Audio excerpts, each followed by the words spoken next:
ሰላም ዝኸበርኩም ተኸታተልትና ከመይ ትውዕሉም ባርከስና ሰዓት ዜናታት ይዘመፀኩም ኣለኹ መጀመርታ ግን ኣርስታቱ ማራቶን ኣስመራ ብዓወት ኤርትራውያን ተኸዳደምቲ ደቂቑ ከም ዝውዕለ ተገሊፆም ጉጅለ ሓካይም ብዘይዶብ ኣብ ማእከላይ ባሕሪ ኣብ ገማግም ባሕሪ ሊብያ 11 ሬሳታት ከም ዝረኸበ ኣፍሊጡሎም ዱባይ ብቢልዮናት ዶላራት ብቅርፂ ዓለም ዝሰርሓተን 260 ደሴታት ኣበይ በፂሕነን ካልኦትን ዝብሉ ዜናታት ሒዝና መፂናኩም ኣለና ሰናይ ምክትታል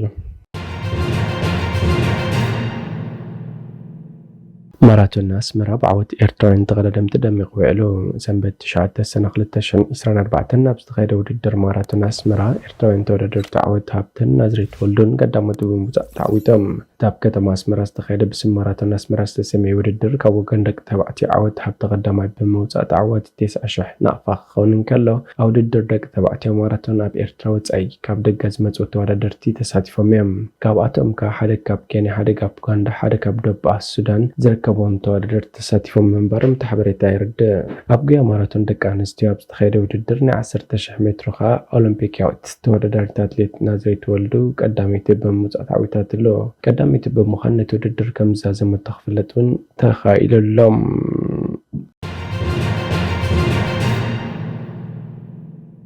ጉጅለ ሓካይም ብዘይዶብ ኣብ ማእከላይ ባሕሪ ኣብ ገማግም ባሕሪ ሊብያ 11 ሬሳታት ከም ዝረኸበ ኣፍሊጡ ጉጅለ ሓካይም ብዘይዶብ ኣብ ገማግም ባሕሪ ሊብያ ንፖሊሲ ስደት እቲ ሃገር ሰሜን ኣፍሪካን ሃገር ኤውሮፓን እናነቐፈ 11 ሬሳታት ከም ዝረኸበን ብ10ታት ዝቑፀሩ ሰባት ከም ዘድሓነን ሓቢሩ ክትብል ኣልጀዚራ ኣብ ዝዘርግሐቶ ዜና ሓቢራ ምኽንያት ናይቲ ትራጀዲ ክንውስን ኣይንኽእልን ሰባት ናብ ውሑስ ቦታ ንምብፃሕ ዝገብሩ ሓደገኛ ጉዕዞ ክቕፅልሉ ምዃኖም ንፈልጥ ኢና ኤውሮፓ ድማ ውሕሱን ሕጋውን መንገድታት ክትረኽበሎም ከም ዘለዋ ንኣመን ኢና ክብል MSF ኣብ ኤክስ ትዊተር ዝዘርግሖ ሓበሬታ ገሊፁ ካብ ኣፍሪካ ናብ ኤውሮፓ ክኣትው ዝፍትኑ ብኣሽሓት ዝቑፀሩ ሰባት ንሊብያ ከም መበገሲት ቦታ እዮም ይጥቀምላ ዘሎም ካብ ኩናት ድኽነትን ስደትን ንምዳም ሓደገኛ ጉዕዞ ብማእከላይ ባሕሪ ኣብ ዝጓዓዝሉ ዘለዉ እዋን ደሴት ላምፔዱዛ ኢጣልያ ዝቐረበት ኤውሮፓዊት መዕረፊት እያ ንዋሕዚ ስደት ደው ከተብሎ እደሊ ኢጣልያ ሊብያን ጎረቤት ሃገር ቱኒዝያን ሰባት ናብ ባሕሪ ከይከዱ ክገብራ ፀዊዐን ኣለዋ ብተወሳኺ ሰባት ናብ ኤውሮፓ ከምርሑ የተባብዕዮም ብምባል ስርሒትተን ናይ ሂወት ኣድሕን መራኽብ ኣደስኪላቶ ምህላዋ ካብ ማሕበራት ግብረ መልሲ ከሲ ቀሪቡላ ኣሎ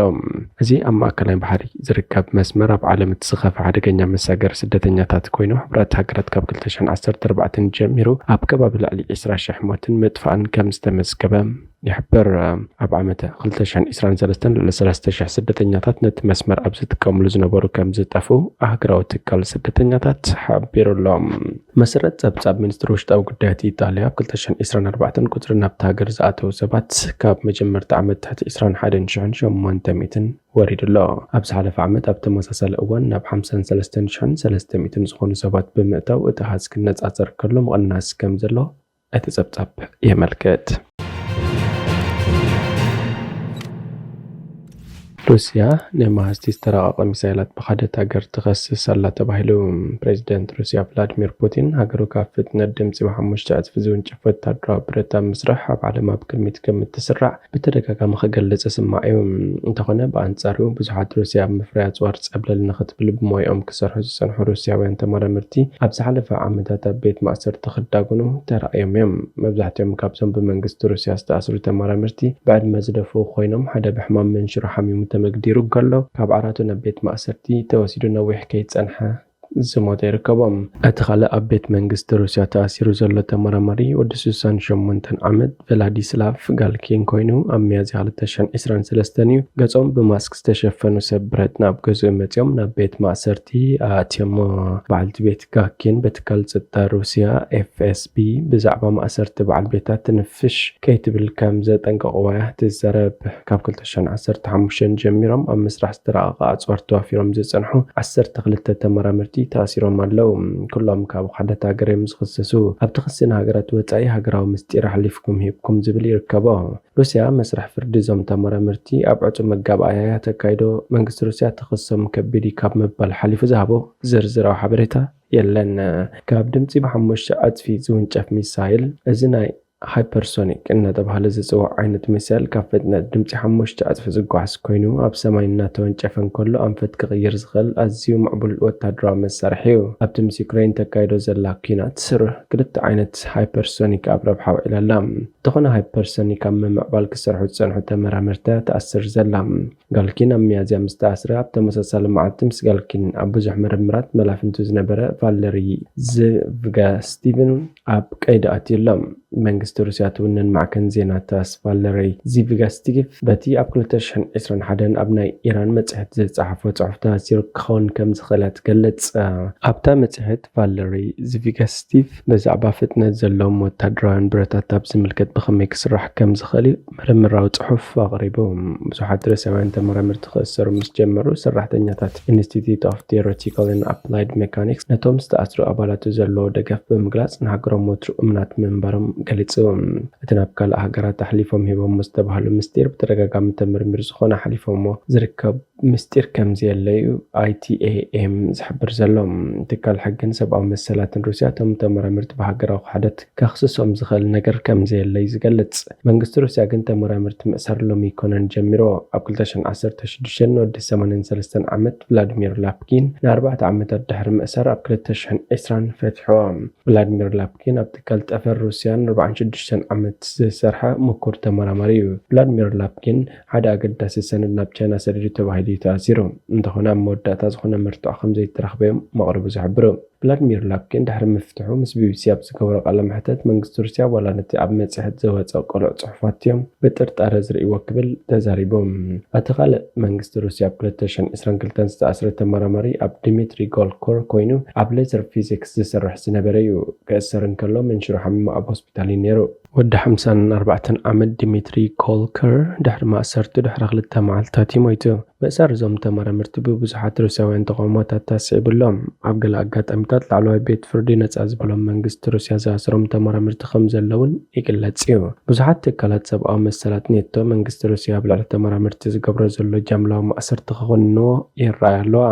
ካልኦት መንግስቲ ሩስያ ተኣሲሮም ዘለዉ ተመራመርቲ ወዲ 57 ዓመት ዳይሬክተር ITAM ኣብ 2022 ፍርዲ ይጽበሎም። ዳይሬክተር ኢንስቲትዩት ምርምር ፔተርስበርግ ኣሌክሳንደር ኩራኖቭ ኣብ 2021 ተኣሲሩ ኣብ 2024 7 ዓመታት ክእሰር ተፈሪዱ። ኣብን 2027 ዓመታት ክእሰር ዝተፈረደ ሮማን ካቨልኦፕ ኣብ 2022 ኣብ ቤት ማእሰርቲ እንከሎ ዝሞተ ይርከብዎም።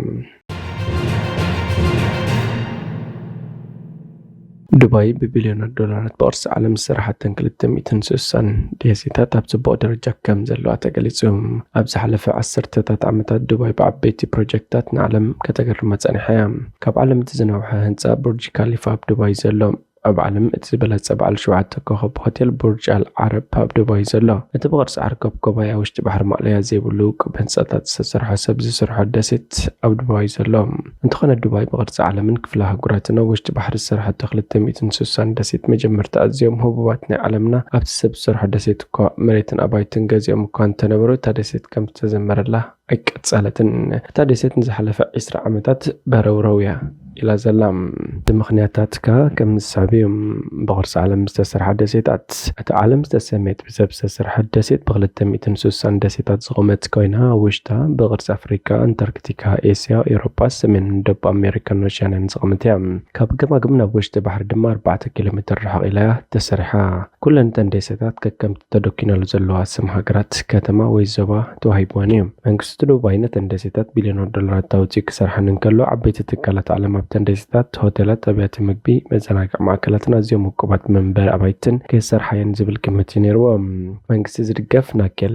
ፕሮፐርቲስ ዝተባህለ ዓብይ ትካል ነቲ ብቅርጺ ዓርከብ ኮባይ ዝተነድፈ ኣብ ውሽጢ 4,000 ኣዝዮም ውቁባት ኣባይትን 10 ሆቴላትን ዝሓዘ ደሴት ፓልም ጁመርያ ስርሑ ውድእ ምስ ኣበለ እዩ። ኣብ 2003 ነቲ ትካል ብቅርጺ ዓለም ዝቖመ ደሴታት ክሰርሕ ሓላፍነት ተዋሂቦ።